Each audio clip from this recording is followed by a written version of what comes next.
What's up, guys? Today we will be doing the iPhone SE 2020 versus the iPhone 14 Pro. So I know a lot of you guys were interested in upgrading here, and this is definitely a good upgrade.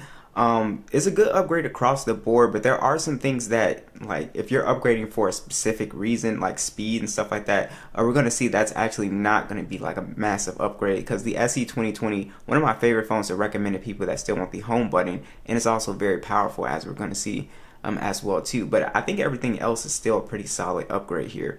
Alright, so let's go ahead and talk about the overall design and build quality. You are going to get a newer looking phone, basically a more modern looking phone with the 14 Pro. You can see those big cameras in comparison here. It is going to be a heavier and a taller device, as you guys can see there. It's just thicker. I do like Apple's, like, their old design where it curves a little bit more and it feels more comfortable, as opposed to like the more boxy shape, kind of cuts into the hand a little bit.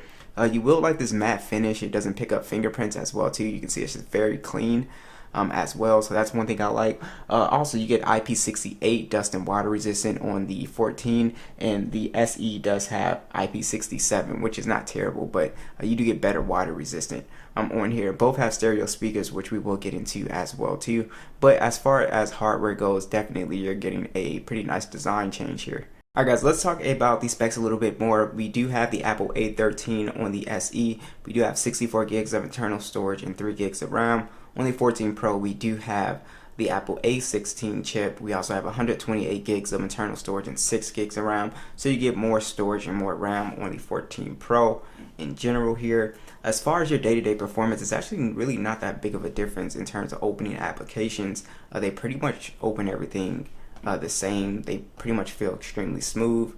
You will notice smoother scrolling because you have 120 Hertz now as opposed to the 60 Hertz. But as we can see here, just bouncing in and out of applications, it is very, very much on par with each other. Boom.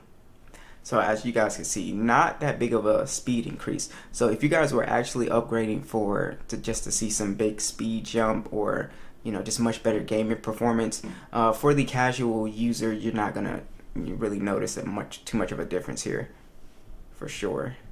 Alright, so let's talk about these screens for a second here. So there is a pretty massive screen difference here. As you guys could tell, you have pretty big bezels on the SE, and you have more slimmer bezels now with the little pill-shaped cutout or the dynamic island.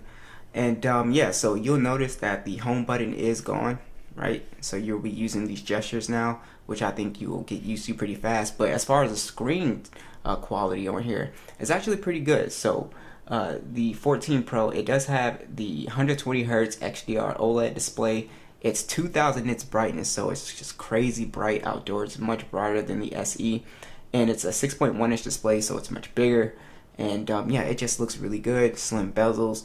I think the only downside I could see somebody here, only downside with this is that maybe you don't like having, a notch or a punch hole on your screen. That's one thing I like about these older iPhone displays. There's no notch or punch hole on the display.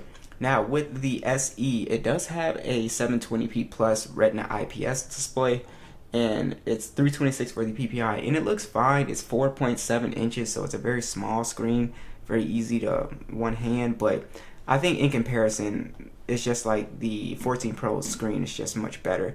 Just better colors, slimmer bezels, like I said, also the 120 Hertz. So it's just overall just going to be a better screen for looking at content and stuff like that. Alright guys, another area where you will see a pretty nice upgrade is in the speaker quality. So I have them both max volume.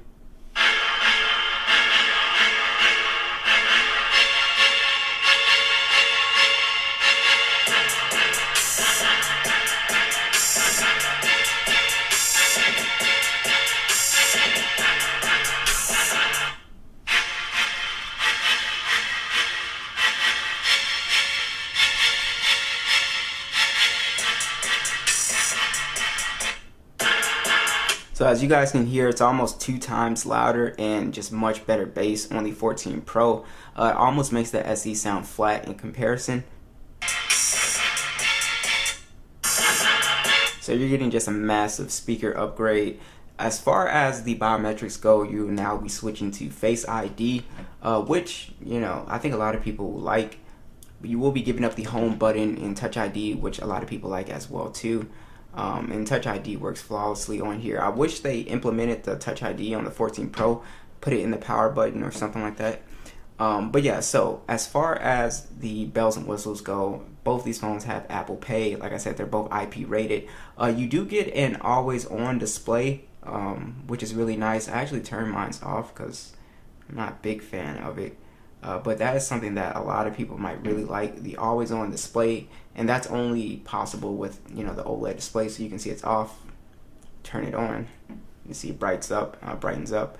So that's also another feature that I think you'll really like. But essentially all of your, you know, stuff is still on here. FaceTime, iMessage, all that stuff. Both these phones have iOS 16 on it as well too. Guys, so probably one of the biggest upgrades here is going to be the camera. So you get a pretty big camera upgrade. You now have a 48 megapixel standard.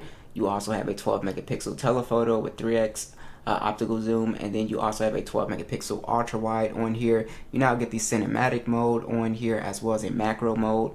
You also get on here 4K 60 video on the front and back, and then you have a 12 megapixel selfie cam that, like I said, can shoot in 4K. Now on the SE, it still actually has a pretty good camera on it. It just doesn't have the extra cameras that you would find on the, you know, 14 Pro here. It just has the standard 12 megapixel, and then a shoots in 4K 60, and then a 7 megapixel selfie that shoots in 1080p 30. So you don't have cinematic, you don't have the optical zoom and stuff like that. So, you know, if you take a lot of photos, I think you'll really appreciate the image quality upgrade here, and just the, you know, being able to take different kind of shots with the ultra wide, macro, and stuff like that. So I'll show you guys the side by side stills. Let me know what you guys think.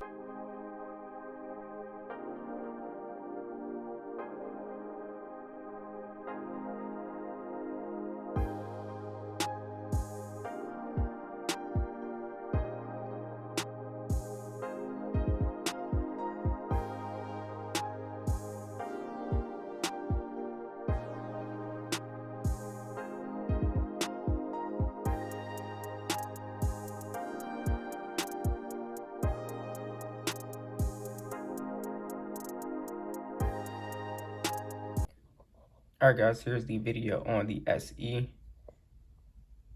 So we don't have any type of zooming capabilities on here. We can do a digital zoom.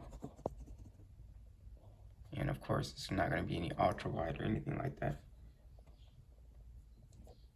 So let me know what you guys think.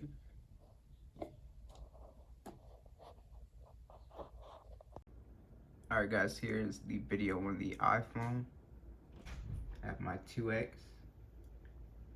3x,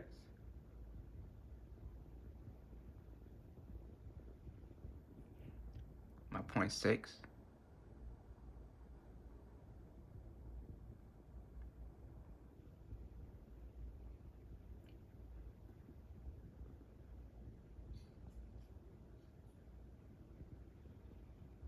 Alright guys, so battery life is also going to be a pretty dramatic upgrade here. With the SE, you can typically get around 4 hours screen on time. With the iPhone 14 Pro, you're getting pretty good battery life here, definitely well over 4 hours. You can get easily up to 6-7 hours of screen on time very easily with this phone. Also, both these phones do have wireless charging, but you do have the MagSafe charging with the 14 Pro, and you can also stick accessories like the MagSafe accessories and stuff on it as well too. So like I said, you get a bigger battery, 3200 milliamp battery versus the 1821 milliamp battery. You get faster charging speeds as well too with the 14 Pro. So overall, the battery experience is going to be much better as well too. You won't have to charge your phone as often. So overall, I think it's a pretty good upgrade. Be sure to let me know what you guys think, and I'll catch you guys in the next one.